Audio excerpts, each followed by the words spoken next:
Hello, today I want to show you how to use your custom Procreate brushes on Procreate Dreams. The new app doesn't let you create or modify brushes, so you will need to import them from Procreate. As an example, I will use my own free brushes, so if you want, you can try this tutorial with them. Let's just start by downloading the brushes. Go to your iPad folder and click the file. Automatically, it will open on Procreate. To import the new brushes to Procreate Dreams, you need to open the app on the site. Now open the brush library, hold the pack for a second, and once it's selected, move it to Dreams. Depending on the size of the brushes, it might take a while. Now open the brush library and look at the bottom. The newly imported pack should be there.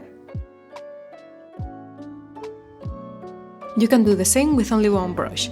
The new brush will appear in the imported folder at the bottom. And that's it. If you need new custom brushes, you can download my brush pack for free.